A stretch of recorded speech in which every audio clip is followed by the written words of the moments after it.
প্রিয় দর্শক আসসালামু আলাইকুম। দর্শক আপনাদের প্রীতীয় শুভেচ্ছা জানিয়ে শুরু করছি নতুন একটি ভিডিও। তো দর্শক আজকে আমি গল্প তুলে ধরবো যার নাম হচ্ছে জান্নাতুল।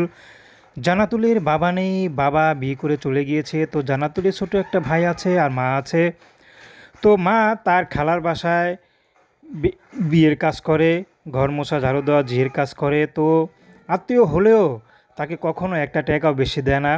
তো জান্নাতুলের খুব কষ্ট হয় যে নিজের খালা যেখানে এত এত টাকার মালিক, কিন্তু তারা এত গরিব অসহায়, তারপরও তাদের কাজের বিনিময়ে ছাড়া একটা টাকাও বেশি দেয় না। জান্নাতুলের খুব কষ্ট হয়, আসলে নিজের না থাকলে কারোই আপন হয় না।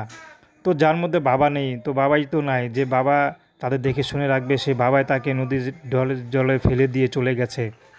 তো এখন জান্নাতুলের বিয়ের বয়স হয়েছে, জান্নাতুল বিয়ে শাদী করবে। তার মধ্যে জান্নাতুলের ছোটো একটা ভাই আছে, ভাইয়ের একটা ভবিষ্যৎ আছে। জান্নাতুলের ভবিষ্যৎ এখন এক কাল চলেই গিয়েছে আর দুই কাল পড়ে আছে। তো জান্নাতুল চাচ্ছে যে বাকি জীবনটা যদি ভালো একটা ছেলে পেয়ে স্বামীর ঘর করতে পারে, তাতেই জান্নাতুল খুশি।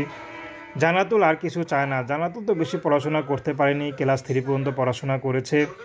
তো জান্নাতুল খালি স্বপ্ন দেখতো যে পড়াশোনা করে অনেক বড় হবে, ভালো শিক্ষিত হবে, বা মা দুঃখ কষ্ট দূর করবে, কিন্তু সে আশা তার পূরণ হয়নি। এখন জান্নাতুল চাচ্ছে যদি বিয়ে শাদী হয় তাতেই খুশি, কারণ টাকার জন্য তার বিয়ে হচ্ছে না।